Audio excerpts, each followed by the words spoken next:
Di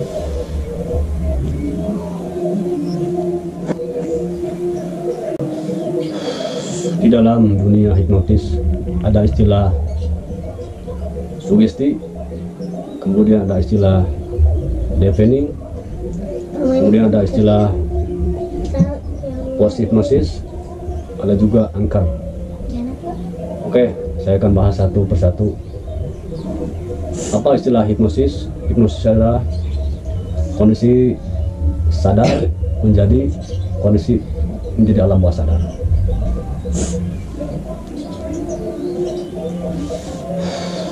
Jadi ketika ada portal yang menghalangi gerbang ke alam bawah sadar, maka di situ ada critical area.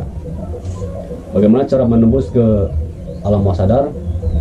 Dengan menembuskan kepada critical area, maka perlu proses.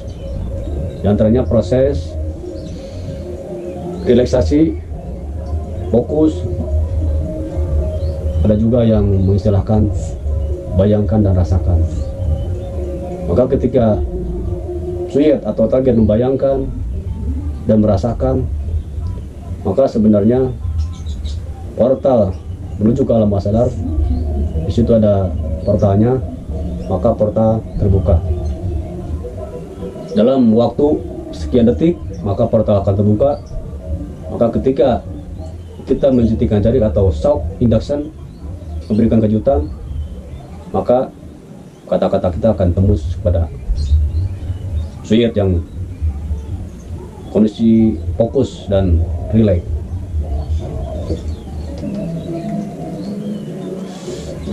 Oke, untuk sahabat-sahabat yang lagi belajar untuk pemula, saya juga pemula ya, saya juga sama belajar mendalami apa itu hipnosis, apa itu hipnotis. Saya juga lagi belajar memperdalam apa itu namanya teknologi alam pikiran.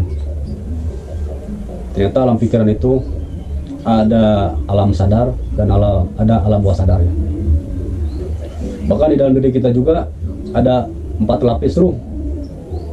Di antaranya ada lapisan ruh jismani, kemudian ada ruh ruhani, kemudian ada ruh sultani, kemudian ada ruh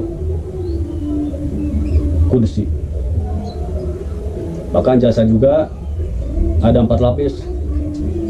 Di antaranya ada jasad, qalbu, fuad, siri. Dan mata juga ada 4 mata ya. Oke, kita kesampingkan dulu masalah itu ya. Kita fokus dulu ke hipnosis. Bahkan hipnosis pernah saya berpengalaman mengenai tentang hipnosis. Ada suyet, kebetulan dia suaminya jatuh dari mobil ya, kemudian kakinya keseleo sedikit, dan kemudian si istrinya saya hipnosis, kemudian dimasuki sugesti agar dia bisa seperti ahli pijit, ahli pengobatan. Saya dikasih sugesti, dikasih air, dan airnya dibacakan mantranya seperti ini. Ketika Anda meminum air ini, maka Anda menjadi seorang tukang pijit, tukang ahli pengobatan. Maka si air tersebut dikasih dan diminumkan kepada suyet yang dalam kondisi hipnosis ya. Sudah diminumkan, ternyata ada keanehan ya guys ya. Dia langsung bereaksi seperti mau kesurupan itu ya. Seperti mau kesurupan ya, sampai bergetar tangannya. Maka seperti ahli pijit yang benaran nih guys. Padahal sebelumnya dia bukan ahli pijit, belum pernah mijit ya sama sekali. Ya pijit sedikit mah pernah mungkin ya. Tapi ketika itu saya kasih minum dengan mantra sugesti itu ya. Ketika Anda minum air tersebut hari ini, maka Anda akan menjadi ahli pijit, ahli pengobatan. Sudah diminumkan kepada si suyet yang kondisi hipnosis, kemudian diminum sampai bergerak tangan yang bergetar ya, seperti kesurupan. kemudian dia memijit suaminya. Dengan izin Allah, maka si suaminya sembuh ya. Dan pada waktu itu saya lupa terus dikasih sugesti, belum dikasih masukan lagi. Mungkin dia mencari informasi lagi ya. Ternyata dia langsung sampai kesurupan beneran nih guys. Kesurupan sampai matanya melotot ya guys. Ketika mau disadarkan dengan hipnosis, dia sangat lama sekali guys.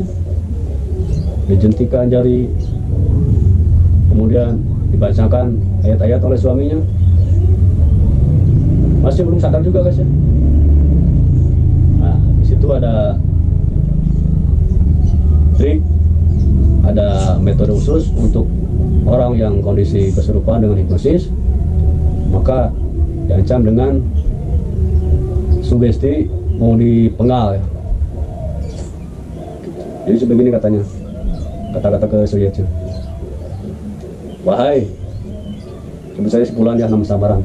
Wahai Pulan, jika kamu tidak keluar, saya akan penggal.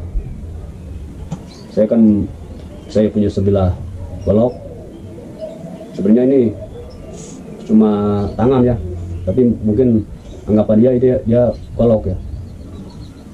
Kalau kamu tidak keluar, ini golok akan saya sabit kepada leher kamu. Sebenarnya ini tangan saya ya, dengan sugesti ini golok. Kalau kamu tidak keluar, saya akan penggal leher kamu. Dia malah tertawa kan ya, malah cekikikan. Dan akhirnya, dan ini kata saya di samping tajam, dan ini sudah dikasih mantra dan sudah dikasih doa-doa, dan ini golok ini sangat panas sekali. Ketika terkena leher kamu akan kepanasan dan akan sadar. Kemudian tangan saya digeserkan ya ke si target yang kesurupan tadi, digeserkan. Maka seketika si Suyatari ya sampai menjerit-jerit, ampun panas. Coba kalau kamu tidak mau keluar, saya akan tembuskan ke kerongkonganmu. Iya, saya mau keluar. Dan akhirnya dia sadar sendiri guys. Dia sadar sendiri. Dan ketika ditanya, sudah sadar? Ada apa ini kejadiannya, ada apa? Tadi saya lagi ngobrol sama suami saya yang lagi tadi kecelakaan. Jadi ketika kondisi hipnosis ya, ada yang mengatakan sadar, ada yang mengatakan tidak sadar. Padahal dia beraktivitas gitu, tapi emang tidak sadar ya. 90% tidak sadar ketika orang terkena hipnosis. Oke, sekian dulu ya guys ya, cerita pengalaman saya tentang hipnosis. Kali-kali bersama lagi ya. Sekian, wassalam.